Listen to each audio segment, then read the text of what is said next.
Usually, when we talk about a person's faith journey or, their Christian witness, there's this underlying expectation of continuous improvement. Right. Like a spiritual staircase, basically. Exactly. A spiritual staircase. I mean, the narrative we are all so accustomed to hearing goes something like this.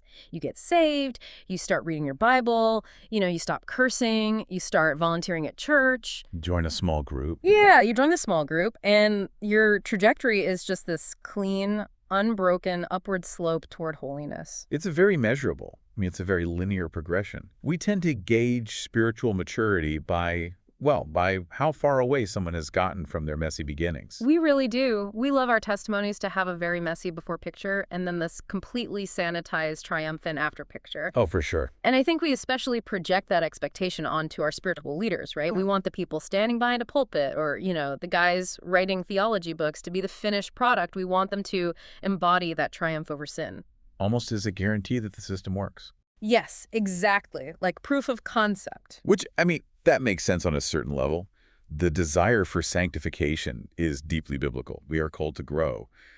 But the danger is that we start to confuse the pristine packaging of a person's life with the actual presence of God's grace. Right. We start relying on moral performance rather than divine mercy.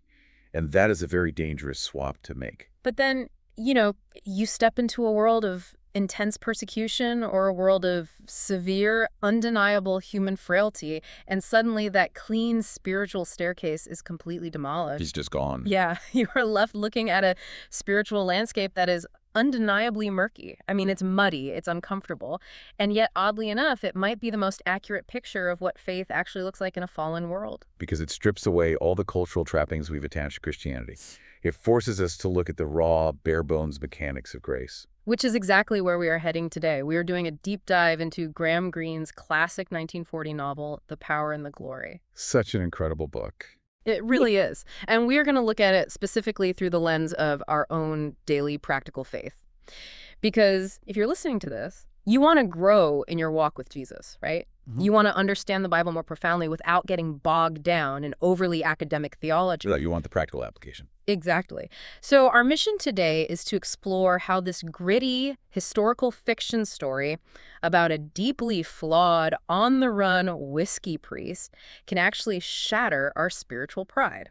Yeah. We've got a huge stack of notes here. We're pulling from historical context from 1920s and 30s Mexico. We've got literary analysis, deep dives into Old and New Testament theology, and of course, direct excerpts from the novel itself. A lot to cover. It is. But the goal is to discover how this story has this uncanny ability to magnify the grace of God and radically shift how we walk with Jesus in our everyday lives, especially, when we feel disqualified by our own failures. Well, to truly grasp the weight of what Greene is doing in this novel, we can't just jump straight into the theology. When we need the background. Yeah, because the physical and historical setting of this story, it's not some fantasy realm. It is rooted in a very brutal, very real moment in history. We have to look at Mexico in the 1920s and 30s, specifically the southern state of Tabasco. And the environment itself in this book is almost a character. It's oppressively hot, it's swampy. I mean, it just feels inescapable. It's suffocating. Yeah, suffocating. And the political climate is just as heavy. So following the Mexican Revolution, the Mexican Constitution of 1917 was enacted. And this was a fiercely anti-clerical document. Anti-clerical meaning against the church leadership. Exactly. Article 130 essentially stripped the church of its legal personality completely. The government looked at the historical wealth and the political power of the institutional church and decided that the only way to modernize the country, the only way to liberate the poor peasantry, was to completely break the institution's back. And just to be clear, because we want to report on this objectively, this wasn't just a matter of separating church and state, right? Like they weren't just ending tax exemptions or something like that. Oh, no. This was an active, aggressive eradication effort. They outlawed public worship outside of church buildings. They forbade clergy from wearing religious garb in public. Wow. They severely restricted the civil rights of anyone in ministry. I mean, a priest couldn't even vote. He couldn't criticize the government in any way. So they were completely marginalized? Absolutely. And the enforcement of these laws, particularly under President Plutarco Elias Calles, it sparked a massive and bloody armed conflict. The Cristero War. Right, the Cristero War, which raged from 1926 to 1929. You had peasant uprisings, you had brutal government crackdowns, widespread martyrdom. It was a very dark time. But eventually there were some peace agreements, right? Yeah, eventually national peace agreements were brokered, largely through the intervention of foreign ambassadors. But here's the catch. The Constitution allowed individual states the autonomy to enforce their own local laws regarding religion. Which brings us to the specific setting of the novel, Tabasco, because the governor there apparently did not get the memo on the peace treaty. Not at all. Governor Tomas Garrido Cannibal took the anti-clerical laws to an absolute extreme. He was a virulent atheist, and he wanted to build a purely secular utopia. A secular utopia? Yes. He believed that religion was essentially a psychological poison. He thought it was keeping the peasantry in the Dark Ages. So he established these paramilitary youth groups. They were known as the Red Shirts. And from what I read in the historical notes, these groups were terrifying. They weren't just out protesting with signs. They were actively dismantling the physical and social infrastructure of faith. They systematically demolished churches. Oh. Or they secularized them, turning sacred spaces into government treasuries or schools or granaries. They completely banned religious icons too, didn't they? Completely. You couldn't even have a cross in your own home. They went so far as to force people to name their farm animals after saints. Wait, really? They're farm animals? Yes. It was a psychological tactic. The goal was to demean the religious vocabulary of the culture. If you're calling your pig St. Peter, it strips away the reverence. That is just, wow, that's incredibly calculated. It was. And most drastically, Governor Cannibal mandated that all clergy must either marry, which, fundamentally broke their vows, face exile, or be executed by firing squad. So those are the only three options: marry, leave, or die. Exactly. And Greene actually traveled to Tabasco and Chiapas in 1938 to document this reality. Because he was a journalist as well as a novelist, right? Right. So he saw firsthand what happens when a state aggressively seeks to enforce a secular paradise through violence. He saw the empty church buildings, the fear in the villages, the complete suppression of public faith. Okay, let's unpack this. Because the historical stage is vast, it's violent. But what makes The Power and the Glory a masterpiece is that Greene takes all of that macro-political turmoil and forces it through the micro-reality of one single man's soul. Yes. The human heart is the battleground here. It's not on the fields of the Cristero War. It's within the conscience of a very, very compromised individual. So let's introduce the protagonist, who, by the way, doesn't even get a name in the book. He is known throughout the entire novel simply as the Whiskey Priest. The Whiskey Priest. And his situation is dire. I mean, in this entire state where the church has been violently outlawed, he is the very last remaining priest. Every other member of the clergy has either fled over the mountains to a safer state, or they've been hunted down and shot by the red shirts, or they've capitulated. There's actually one character in particular, Padre Jose, who represents that capitulation. Oh, right, the one who married? Yeah, he chose to obey the state. He married his housekeeper to save his own life. And now he's living as a state pensioner, utterly humiliated. He is constantly mocked by the local children. So he's physically safe, but spiritually, he feels like a walking corpse. But our main character, the Whiskey Priest, stays. He is on the run, moving secretly from village to village, sleeping in barns, just constantly terrified of being caught. Paralyzed by fear, really. Now, if this were a typical Christian novel, the kind you buy at a mainstream Christian bookstore, this is the point where we would establish his heroic virtues. Oh, absolutely. He'd have a square jawed, a Bible in his hand. Right. He would be the brave, stoic defender of the faith, holding the line against the darkness, quoting scripture boldly to his enemies. But Greene actively refuses to give us that comfort. He really does. Right. Because the Whiskey Priest is an absolute mess. He is not a polished saint. He is a profound alcoholic. He's constantly desperate for a bottle of brandy just to calm his trembling hands. It's his defining physical trait in the book, the shaking hands. Yeah. And beyond the addiction, in a moment of utter despair and loneliness a few years prior to the events of the novel, he slept with a woman in one of the villages. And he fathered an illegitimate child, a little girl named Brigida. So he carries this immense weight. He knows he has broken his vows, corrupted his calling, and brought a child into a harsh world out of his own weakness. Okay, I have to pause here. Because I think anyone who grew up in the church, particularly in a conservative evangelical environment, is going to have a natural, visceral reaction to this setup. It's jarring. Very jarring.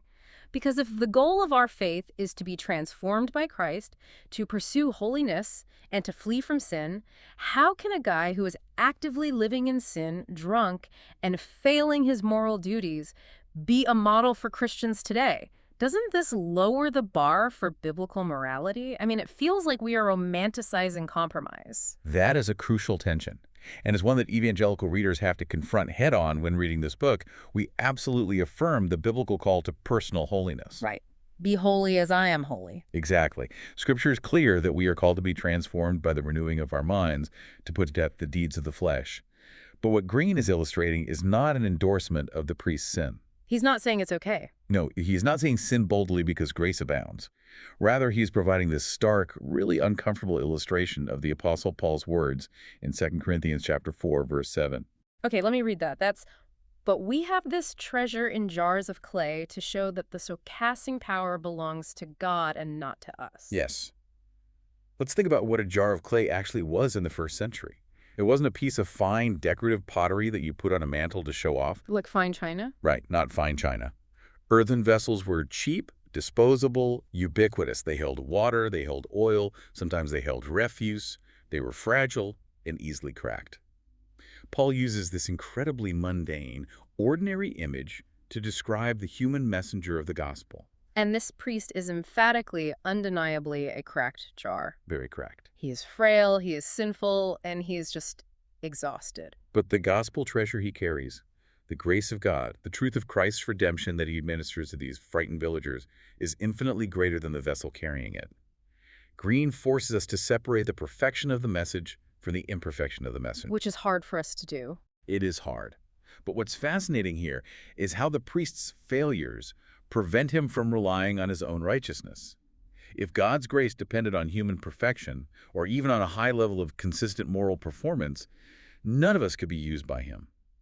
It's almost the ultimate safeguard against works-based righteousness, isn't it?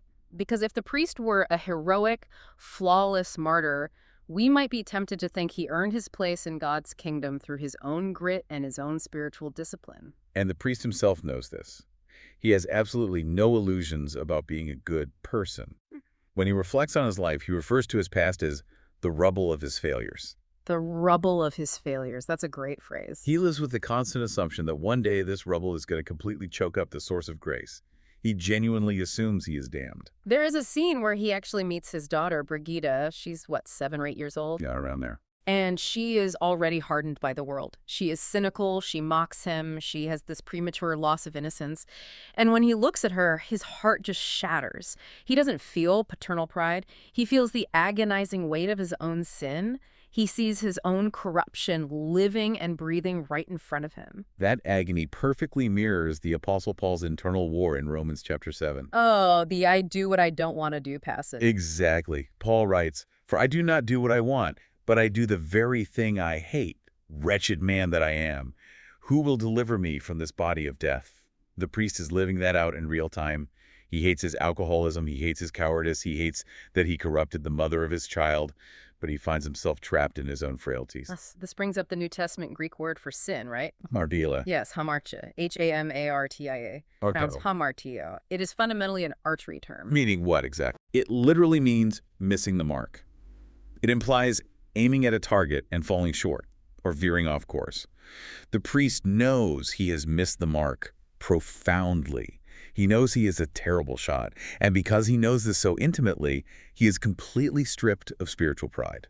He can't look down on anyone else because he genuinely believes he is the worst of sinners, which is such a profound shift in perspective. It levels the playing field completely. It really does. If you are listening to this and you've ever felt like your own track record disqualifies you from serving God, this is where the story hits home. I mean, how often do we look at our own struggles? Maybe it's a secret addiction we can't seem to kick, or a failed marriage that carries a stigma, or just a constant, exhausting battle with our own temper or selfishness, and we conclude that God can't possibly use us. We sideline ourselves. We assume that God only grafts the pristine, untainted players for his team. But this narrative reminds us that God explicitly and deliberately uses flawed servants to accomplish his purposes. He uses the crackpots. If you feel like the rubble of your failures disqualifies you, you are actually in the exact psychological state required to understand grace. Because you are completely dependent. Exactly. You're dependent. The treasure is pristine even when the jar is cracked. And Greene highlights this dynamic brilliantly through contrast. If the whiskey priest represents brokenness that is forced to rely entirely on grace, the novel also introduces characters who represent righteousness that relies entirely on self. And I have to say, these characters are chilling. Oh, they are. We move from the messy, agonizing internal world of the priest to the people in the story who think their hands are perfectly clean. And the primary antagonist in this novel is fascinating because he is not a mustache-twirling cartoon villain. He is a police lieutenant. The lieutenant is a deeply committed secular idealist.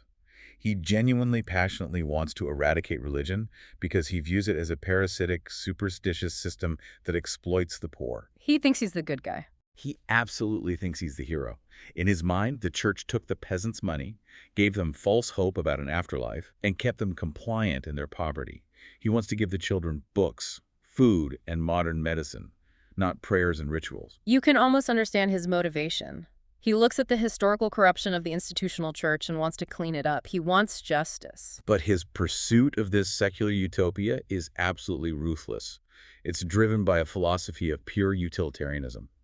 And what's interesting is he lives an incredibly ascetic, disciplined life, almost monastic, ironically. Yeah, his room is described as completely bare, right? Right, containing nothing but a bed and a picture of the state's governor.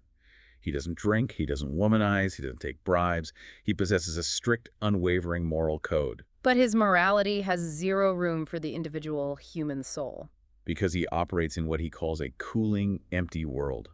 If there is no God and no eternity, then the only thing that matters is achieving a perfect society in the here and now.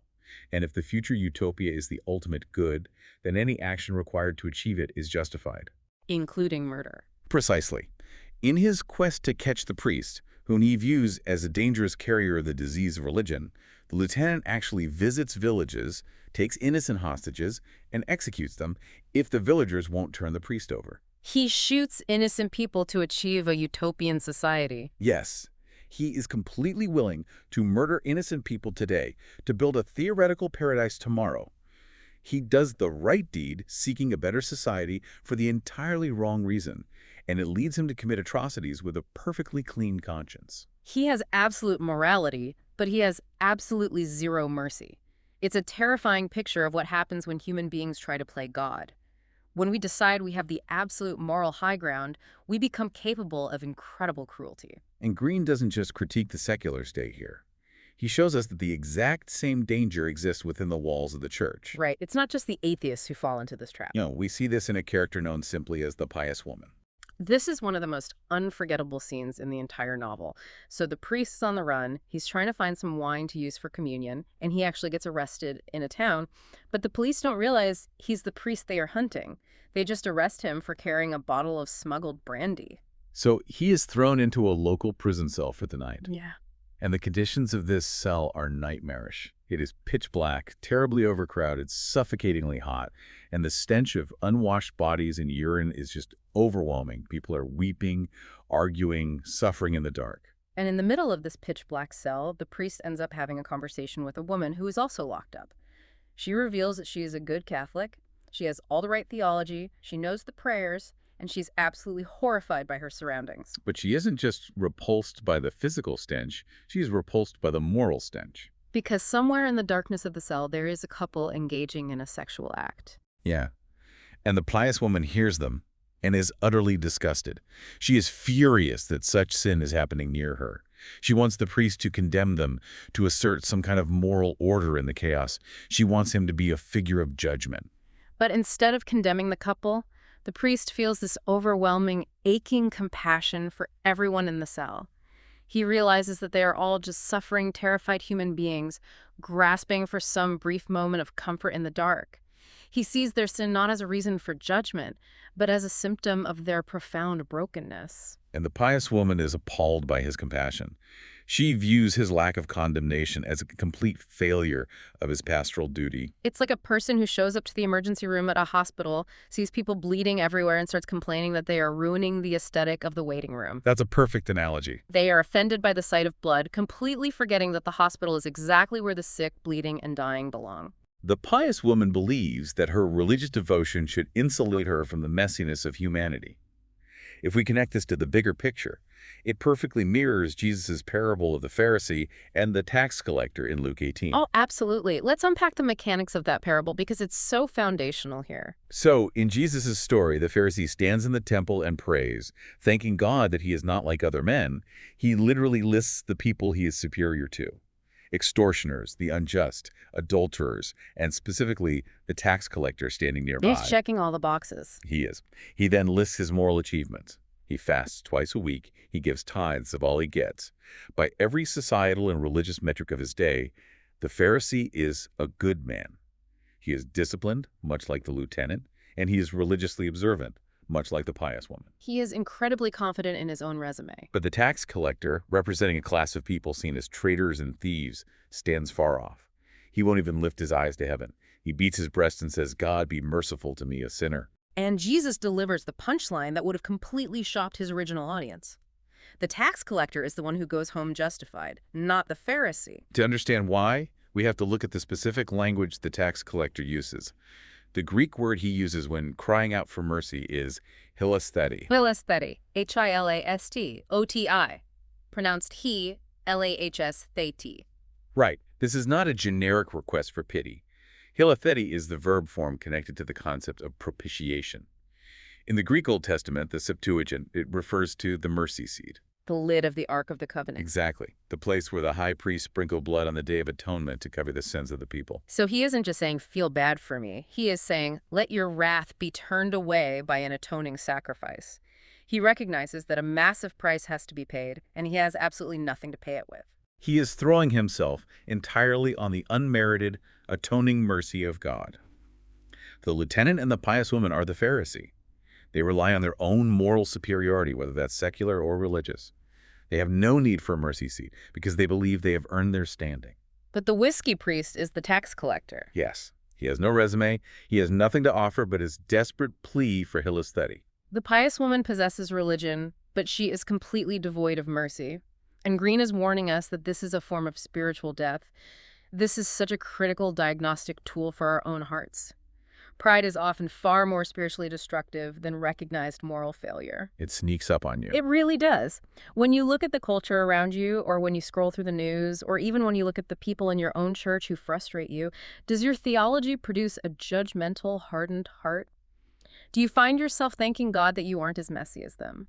Or does your faith produce a profound, aching compassion for other broken people? It is the ultimate test of whether we have actually understood grace. It is alarmingly easy to fall into the trap of the pious woman. To love the rules and the boundaries of our faith more than the actual people. Those rules were meant to protect and redeem. So the question becomes, how do we practically develop that kind of compassion? How does the priest maintain his love for people, even when those people are actively trying to destroy him? This brings us to a fascinating relationship in the book and to the theology of the human face. Throughout his journey, the priest eventually meets and is guided by a half-caste man, referred to in the novel as the mestizo.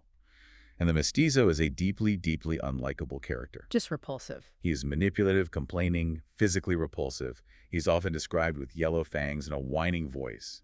And the priest knows, almost from the very first moment they meet, that this man intends to betray him. Because the state has offered a substantial reward for the capture of the priest. And the mestizo is clearly angling to collect that money. The priest literally refers to him in his own mind as Judas. And yet, they travel together through this harsh, swampy landscape. The mestizo is constantly nagging the priest, trying to trick him into admitting his identity, trying to lure him toward the police. But during their trek, the mestizo falls terribly ill with a fever. He can barely walk. Now, human logic dictates that this is the priest's perfect opportunity. The man trying to sell him to a firing squad is incapacitated. The priest could just leave him there in the mud, take the mule, and secure his own escape. I mean, it would essentially be self-defense. Any rational person would do that. But he doesn't. Instead of abandoning his Judas, the priest puts the sick man on his own mule. He walks beside him in the sweltering heat, sinking into the mud. He actively cares for the very man who is orchestrating his death. Here's where it gets really interesting. This is the part of the story that forces you to pause and ask how someone can actually do that. And Greene provides an insight that is absolutely arresting. There is a line in the text that explains the priest's internal mechanism for this kind of love. Greene writes, "Hate was just a failure of imagination." Hate was just a failure of imagination. It's one of the most profound sentences in 20th century literature. Greene goes on to explain the mechanics of this thought. The priest realizes that when he visualized a man or a woman carefully, when he really truly looked at the physical details of their existence, he could always begin to feel pity. He noticed the little things. Right. The text says, when you saw the lines in the corners of the eyes, the shape of the mouth, how the hair grew, it was impossible to hate. It's about moving past the abstraction of an enemy and seeing the concrete humanity. But it goes deeper than just secular empathy, doesn't it? There's a profound theology at work here. There absolutely is. This is anchored fundamentally in Genesis 1:27, the concept of the imago Dei. So God created man in his own image. In the image of God, he created him. The imago Dei. Yes. Yeah. The Hebrew phrase is Betselem Elohim, Betselem, pronounced Betsehlem Elohim.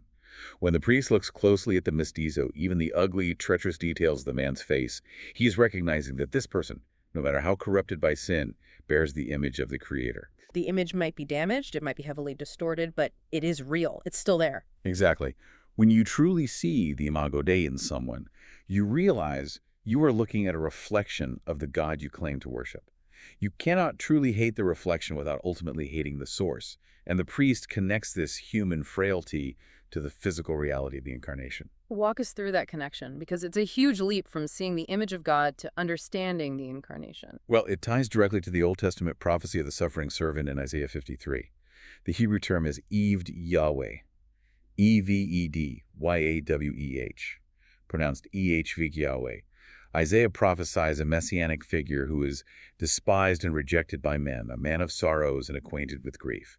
The text specifically notes that he had no form or majesty that we should look at him, and no beauty that we should desire him. He was utterly unimpressive. The text says people hid their faces from him. Because Christ incarnated into the mud and the mess.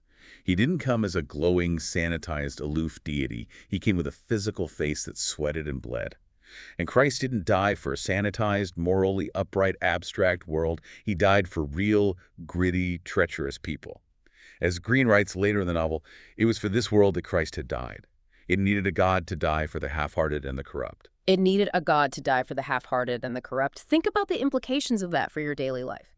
It is so easy to hate the abstract. It is easy to hate a political party or a demographic or a caricature of someone we disagree with. We do it all the time on social media. Constantly. But here's the challenge for you. The next time you are face-to-face with someone who deeply frustrates you, maybe it's a combative coworker, a family member who has betrayed you, or someone whose worldview you find abhorrent, force yourself to actually look at their face. Look at the lines around their eyes. Look at the exhaustion in their posture. Look for the imago Dei.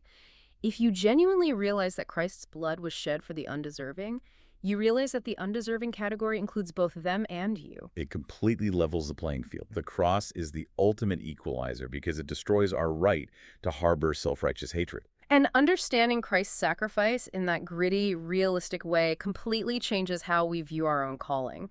Because if Christ laid down his life for the corrupt, what does it actually look like for us to lay down our lives for Christ?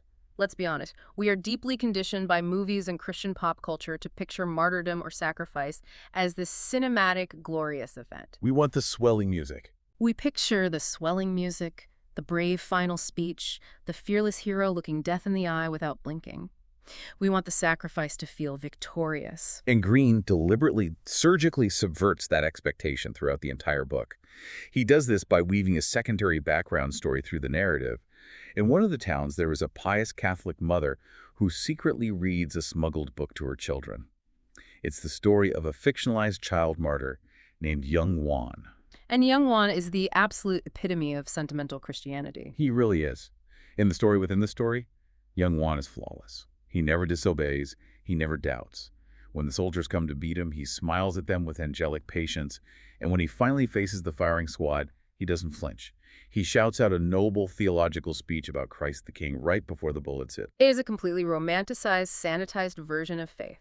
It's Sunday school flannel graph martyrdom. And Greene brilliantly contrasts this fake, idealized story with the terrifying, messy reality of the whiskey priest's climax. Because the incredible thing is, the priest actually manages to escape. After all the running, all the hunger, and all the near misses, he makes it over the mountains and across the border into a neighboring state where the anti-clerical laws are not enforced. He is finally safe.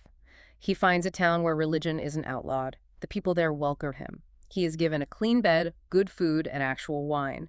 People want him to baptize their children and hear their confessions. For the first time in years, he is respected, he has found peace, and he is planning to travel further away to a city where he can completely blend in and rest. But just as he is settling into this safety, a messenger arrives. And of course, the message comes from the mestizo, the Judas figure. And the mestizo brings a piece of paper stating that a man named James Calver is dying just across the border, back in the state of Tabasco where the priest is wanted. James Calver is an American bank robber and a murderer who's been on the run. He's been shot by the police, and the mestizo claims that Calver is asking for a priest to hear his final confession before he dies.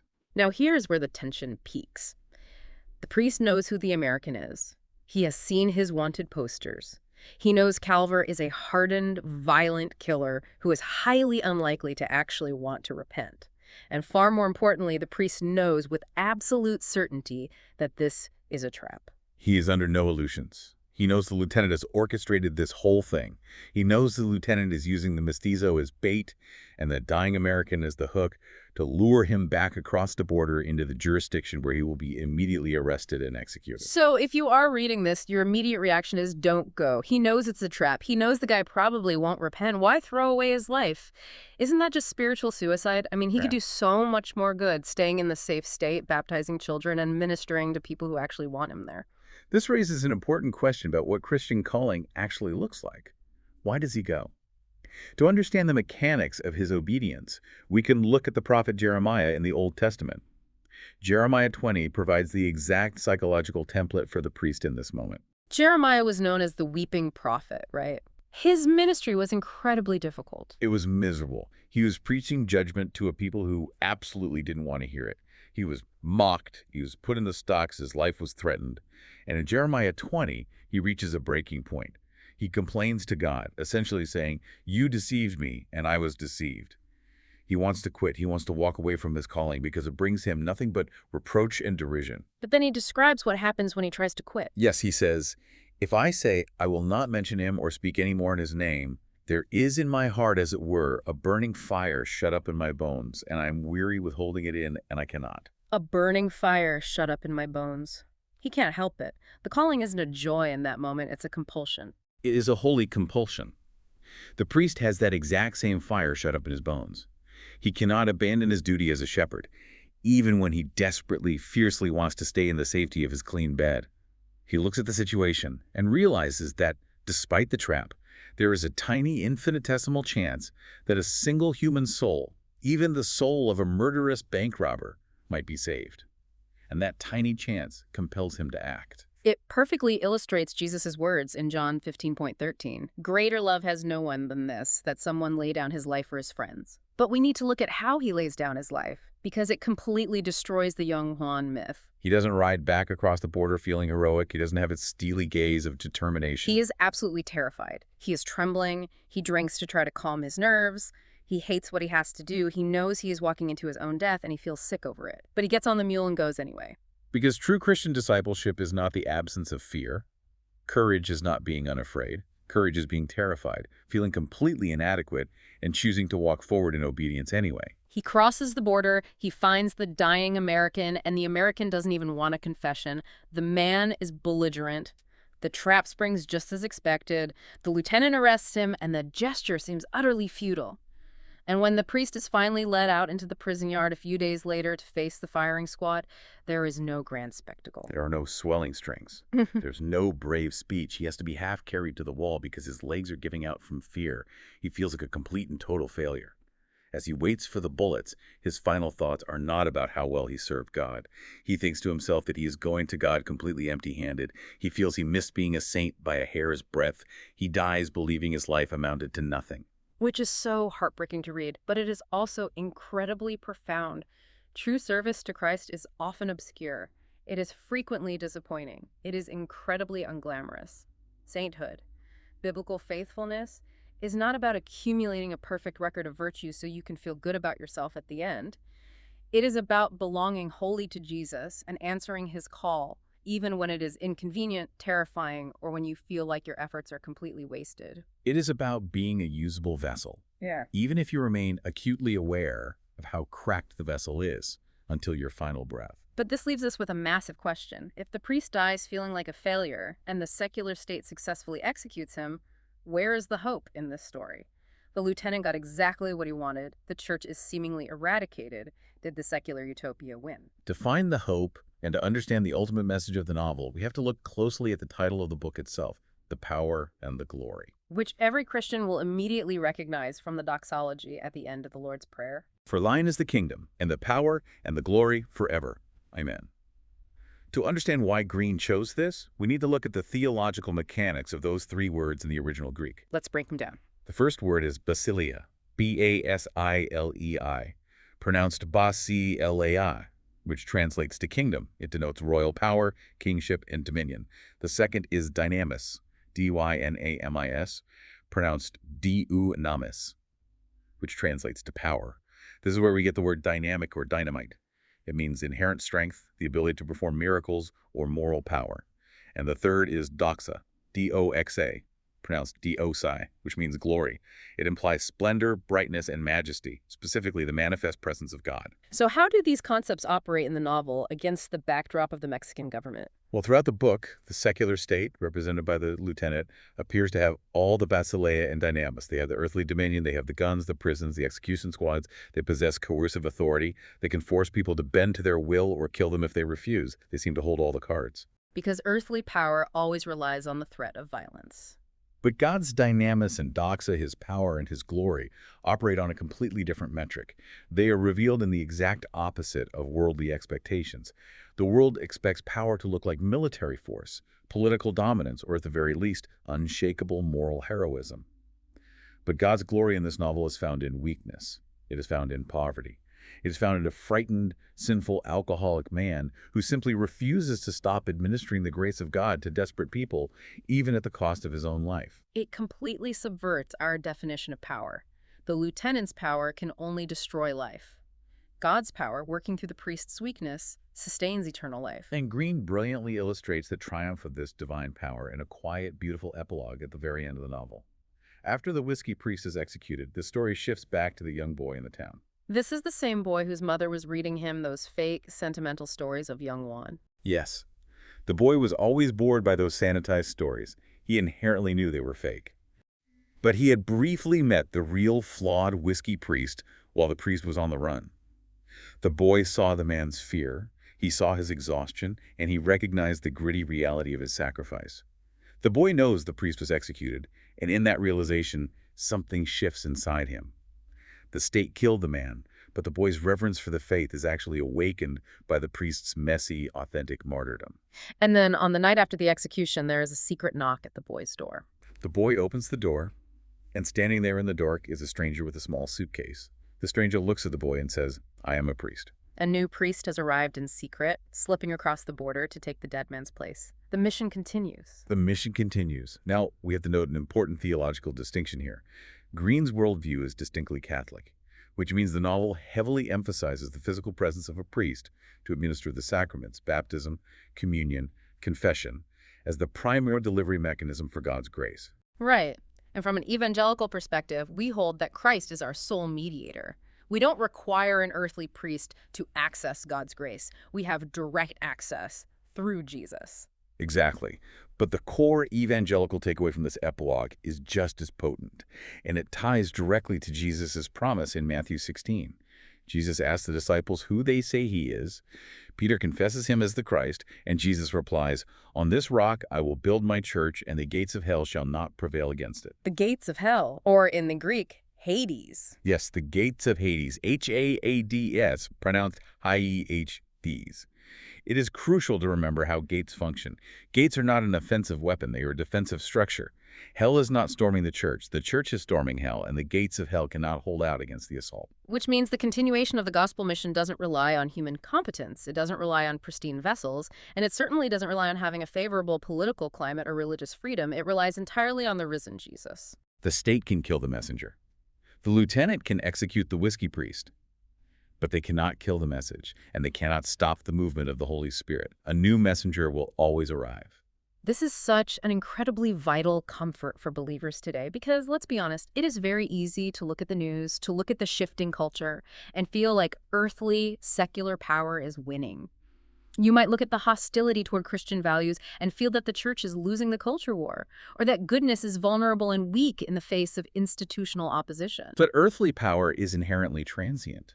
It is self-defeating because it relies on coercion. Ultimate power and ultimate glory belong to God. And He has chosen, throughout all of history, to continue His unstoppable work through the most unlikely, broken, and fearful people. The power and the glory are His forever, and He doesn't need our perfection to display it. We want to thank you so much for joining us on this deep dive into the power and the glory. We've covered a massive amount of ground today, moving from the marshy, politically oppressed jungles of 1930s Mexico straight into the deepest, most conflicted recesses of the human heart. If we can distill all of this into a framework for your own life, it's this. Growing in your faith is not about polishing your image so you look respectable to other Christians. It is not about building a flawless resume. It is about relying radically and entirely on Christ's atoning mercy. It's about viewing your enemies, your neighbors, and your greatest frustrations through the lens of the Imago Dei. It is about choosing persistent fidelity to Christ in the obscure, hard, frightening, and entirely unglamorous moments of your daily life. It's about trusting the treasure, not the jar of clay. Exactly. Before we go, I want to leave you with one final provocative thought to mull over today. It's something we haven't explicitly discussed yet, but it sits right at the heart of this entire narrative. As Christians, we spend so much of our prayer lives asking God to remove our weaknesses. We beg Him to take away our character flaws, our lingering struggles, our anxieties, and our messiness. We do this because we are terrified that our rubble disqualifies us from His kingdom. We want to be clean so we can be useful. But what if we have it backwards? What if the very spiritual rubble we are so ashamed of is the exact tool God is using to shatter our self-reliance? What if our acute, painful awareness of our own sin is the only thing keeping us dependent enough on Christ to actually be used by Him? Think about that as you go through your week. See you next time.